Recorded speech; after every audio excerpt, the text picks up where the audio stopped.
Assalamualaikum warahmatullahi wabarakatuh. Perkenalkan, nama saya Desti Ginasa Putri dengan NIM 20651066 dari kelas 7C Akuntansi Manajerial Politeknik Negeri Samarinda. Pada video kali ini, saya akan membahas mengenai biaya mutu dan produktivitas, pengukuran, pelaporan, dan juga pengendalian. Selanjutnya, adapun secara garis besar materi yang kita akan bahas pada kesempatan kali ini, yang pertama itu adalah definisi biaya mutu, ada juga fungsi biaya mutu, ada manajemen dan analisis tren biaya mutu, ada penggunaan informasi biaya mutu, pengukuran dan pengendalian biaya mutu, dan yang terakhir ada kesimpulan. Selanjutnya kita masuk kepada definisi dari biaya mutu. Jadi di dalam kamus secara umum, mutu ini adalah derajat atas singkat kesempurnaan. Jadi dalam hal ini mutu adalah ukuran relatif dan kebundaan mutu produk dan jasa. Jadi di mana mutu dan produk atau jasa ini adalah sesuatu yang harus dipenuhi atau melebihi ekspektasi dari pelanggan dalam 8 dimensi.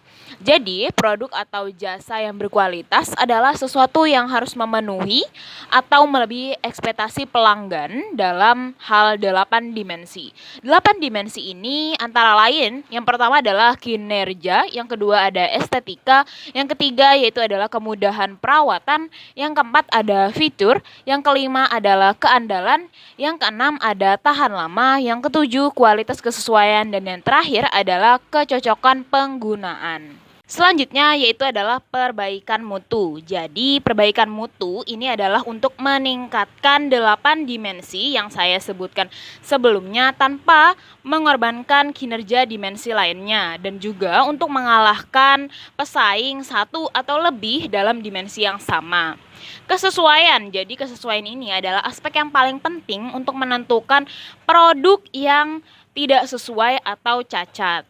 Jadi dapat disimpulkan biaya mutu ini adalah biaya yang terkait dengan produk yang jelek atau gagal mutunya, yang terkait dari biaya pengendalian dan juga biaya produk gagal yang muncul karena kegiatan produk yang gagal. Respon pelanggan terhadap mutu yang jelek ini yang dapat meningkatkan biaya organisasi sebuah perusahaan.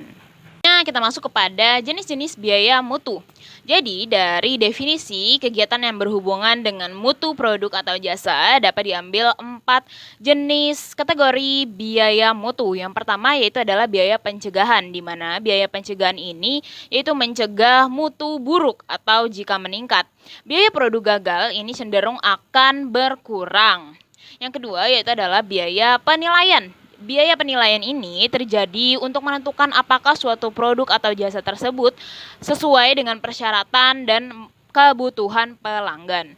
Yang ketiga yaitu adalah biaya produk gagal internal. Biaya produk gagal internal ini terjadi karena produk atau jasa yang dihasilkan ini tidak sesuai dengan spesifikasi atau kebutuhan pelanggan. Produk cacat yang demikian ini merupakan produk gagal yang dideteksi oleh biaya penilaian.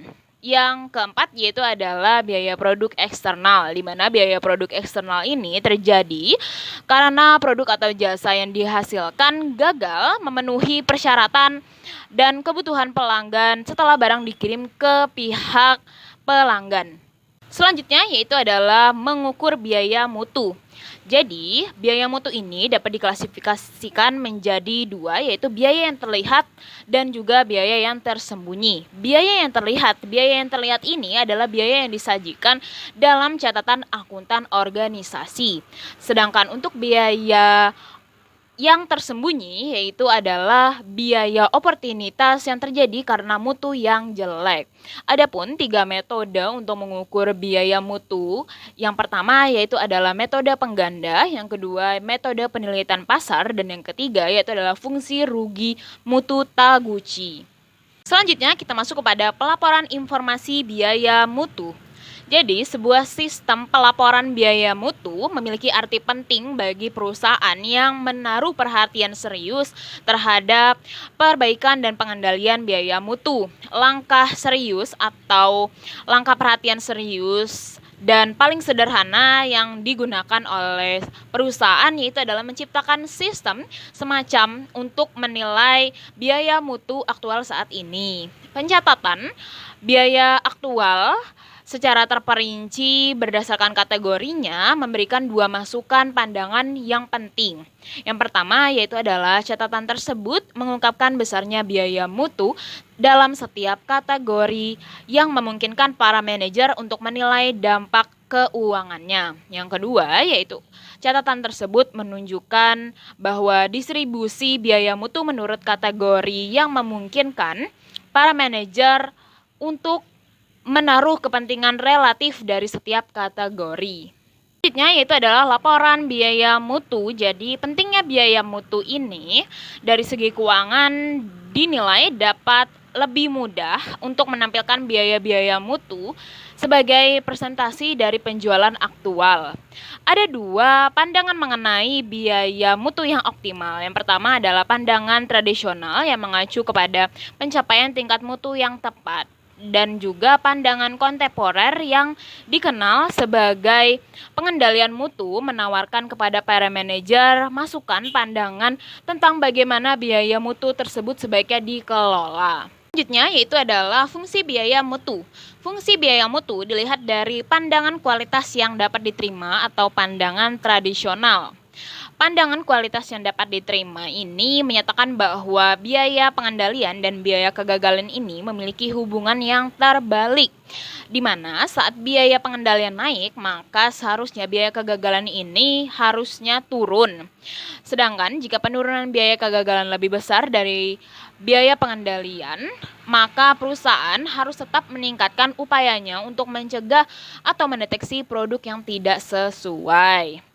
Namun, ada titik di mana biaya pengendalian ini menyebabkan biaya yang lebih besar daripada penurunan biaya kegagalan yang merupakan tingkat minimum dari total biaya kualitas dan dikenal sebagai tingkat kualitas yang dapat diterima atau AQL. Selanjutnya yaitu adalah fungsi biaya mutu berdasarkan pandangan cacat nol atau pandangan kontemporer. Menurut pandangan dari kualitas yang dapat diterima atau pandangan AQL berdasarkan definisi produk cacat tradisional yang menganggap produk cacat jika kualitasnya di luar batas toleransi karakteristik kualitas. Pandangan ini menekankan perbandingan terbalik optimal antara biaya kegagalan dan juga biaya pengendalian yang menganggap produksi barang cacat terbatas. Namun, pandangan ini digantikan oleh model cacat nol yang menekankan pengurangan unit cacat hingga nol. Pada tahun 1980-an, model ini diperbaiki menjadi model kualitas kokoh. Selanjutnya yaitu adalah strategi untuk menekankan biaya mutu. Jadi ada beberapa strategi yang digunakan untuk menekankan biaya mutu ini. Yang pertama yaitu adalah lakukanlah serangan balik atau serangan langsung terhadap biaya produk gagal untuk memaksanya menuju titik nol. Yang kedua yaitu adalah lakukanlah investasi pada kegiatan pencegahan yang tepat untuk memperbaiki mutu. Yang ketiga yaitu adalah kurangilah biaya penilaian menurut hasil yang dicapai. Dan yang terakhir yaitu adalah lakukanlah evaluasi secara kontinu dan arahkan kembali usaha pencegahan untuk mendapatkan perhatian lebih lanjut atau perbaikan lebih lanjut. Selanjutnya kita masuk kepada manajemen berbasis kegiatan dan juga biaya mutu optimal. Manajemen berbasis kegiatan atau Activity Based Management (ABM) ini mengklasifikasikan kegiatan-kegiatan yang bernilai tambah dan yang tidak bernilai tambah, serta hanya mempertahankan kegiatan-kegiatan yang bernilai tambah saja. Prinsip ini diaplikasikan pada kegiatan-kegiatan yang berkaitan dengan kualitas. Kegiatan-kegiatan kegagalan, penilaian, biaya-biaya yang terkait tidak menghasilkan nilai tambah dan harus dihilangkan. Kegiatan pencegahan yang dilakukan secara efisien dapat diklasifikasikan sebagai kegiatan bernilai tambah dan harus dipertahankan. Yaitu adalah analisis tren. Jadi, laporan biaya mutu ini menyajikan jumlah dan distribusi biaya mutu di antara keempat kategori sehingga mencerminkan peluang untuk memperbaiki mutu. Setelah ukuran perbaikan mutu telah ditentukan, perlu ditetapkan apakah biaya mutu tersebut telah berkurang sebagaimana yang telah direncanakan. Laporan biaya mutu inilah tidak akan memperhatikan apakah perbaikan mutu itu telah terjadi atau tidak. Yaitu adalah penggunaan informasi biaya mutu. Jadi penggunaan informasi biaya mutu untuk keputusan-keputusan implementasi program kualitas dan juga untuk mengevaluasi efektivitas program tersebut setelah diimplementasikan hanya merupakan salah satu potensi penggunaan dari sistem biaya mutu. Penggunaan-penggunaan tersebutlah yang penting juga dapat diidentifikasi melalui skenario berikut yang mengilustrasikan penggunaan informasi biaya mutu dalam keputusan penetapan harga, strategis, dan analisis profitabilitas atas desain produk terbaru. Yaitu adalah produktivitas, pengukuran, dan pengandalian. Produktivitas berkaitan dengan memproduksi output secara efisien dan secara spesifik mengacu pada hubungan antara output dan input yang digunakan untuk memproduksi output. Pengukuran produktivitas parsial. Pengukuran produktivitas adalah penilaian kuantitatif atas perubahan produktivitas. Tujuannya adalah untuk menilai apakah efektivitas produk tersebut meningkat atau menurun. Pengukuran produktivitas inilah untuk satu input pada suatu waktu disebut pengukuran produktivitas parsial. Selanjutnya yaitu adalah definisi dari pengukuran produktivitas parsial. Definisi pengukuran produktivitas parsial merupakan produktivitas dari satu input tunggal, biasanya diukur dengan menghitung rasio output terhadap input. Rumus dari rasio produktivitas yaitu adalah output dibagi dengan input. Karena hanya produktivitas dari satu input yang sedang diukur, ukuran itu disebut dengan pengukuran produktivitas parsial. Jika output dan input diukur dalam kuantitas fisik, maka kita memperoleh ukuran produktivitas operasional. Yaitu adalah keunggulan serta kelemahan dari pengukuran parsial ini. Keunggulan yang pertama yaitu mudah diinterpretasikan oleh semua pihak di dalam perusahaan sehingga ukuran tersebut dapat digunakan dengan mudah untuk menilai kinerja produktivitas karyawan operasional. Kelemahan dari pengukuran parsial ini yaitu adalah secara terpisah dan dapat menyesatkan dan juga ada kemungkinan terjadinya trade-off. Dan karena ada kemungkinan terjadinya trade-off inilah, ukuran produktivitas total harus mempertimbangkan konsekuensi dengan agregat sehingga harus dalam bentuk sebuah ukuran keuangan. Itu adalah pengukuran produktivitas total.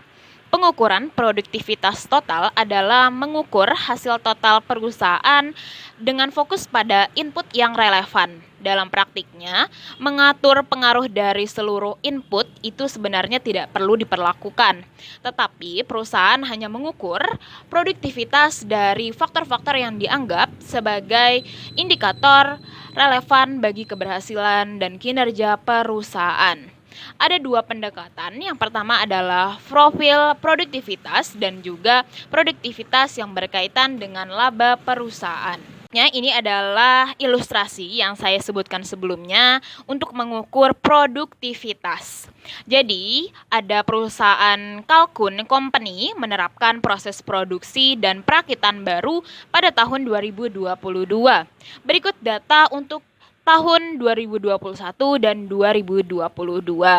Jumlah produksi mesin di masing-masing 2021 dan 2022 yaitu 120.000 dan 150.000. Jam tenaga kerja 40.000 dan juga 37.500. Penggunaan bahan 1.200.000 dan 1.700.000. Harga jual per unit untuk mesin 50 mesin dan juga 48 mesin.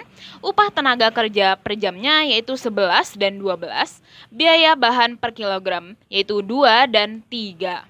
Diketahui output berjalan pada tahun 2022 adalah sebesar 150.000 mesin. Rasio produktivitas periode dasar untuk tenaga kerja dan bahan masing-masing 3 dan 0,10. Jadi, kita diminta untuk menghitung pengukuran produktivitas dan juga jumlah masing-masing input untuk keadaan tanpa perubahan produktivitas. Di penyelesaian untuk pengukuran produktivitas, jadi kita bisa membuat rasio produktivitas operasional parsialnya di tahun 2021 dan 2022 untuk rasio produktivitas tenaga kerja untuk 2021 sebanyak 3.000 dan untuk 2022 sebanyak 4.000. Dan untuk rasio produktivitas bahan baku untuk 2021 0,100 dan 2022 sebanyak 0,088. Selanjutnya ini adalah jumlah masing-masing input yang ditambahkan dan tanpa perubahan produktivitas. Jadi PQ sama dengan output berjalan dibagi dengan rasio produktivitas periode dasar. Yang pertama untuk tenaga kerja, jadi 150.000 dibagi 3 menjadi 50.000 jam. Dan untuk bahan baku 150.000 dibagi 0,10 menjadi 1.500.000 kilogram. Untuk mencari tenaga kerja, PQ dikali P sama dengan 50.000 dikali dengan 12 menjadi 600.000. Biaya bahan bakunya menjadi 1.500.000 dikali dengan 3 jadi 4.500.000. Untuk total biaya PQ-nya menjadi 600.000 ditambah 4.500.000 5.100.000.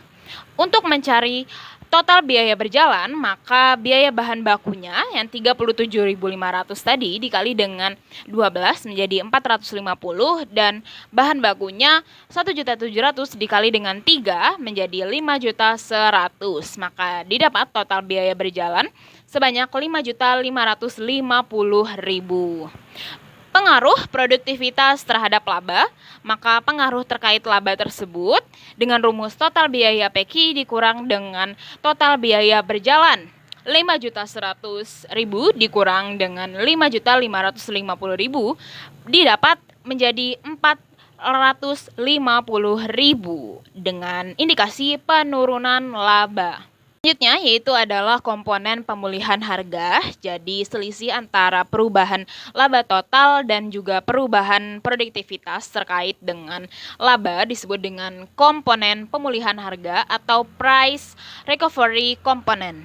Komponen ini adalah perubahan pendapatan dikurangi perubahan biaya input dengan asumsi tidak ada perubahan produktivitas.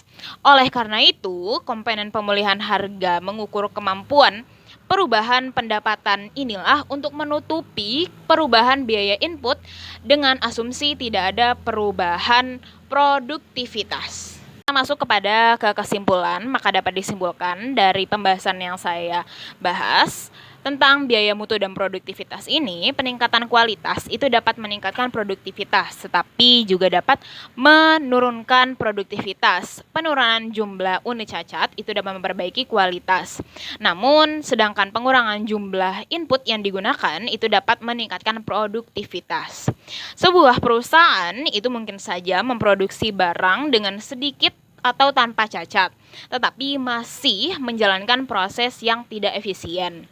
Dan untuk insentif bagi keuntungan, jadi insentif pembagian keuntungan ini adalah pemberian insentif uang tunai bagi seluruh tenaga kerja perusahaan yang menjadi kunci pencapaian kualitas dan juga produktivitas. Sekian dari video penjelasan mengenai biaya mutu dan juga produktivitas. Semoga bermanfaat. Saya akhiri. Wassalamualaikum warahmatullahi wabarakatuh.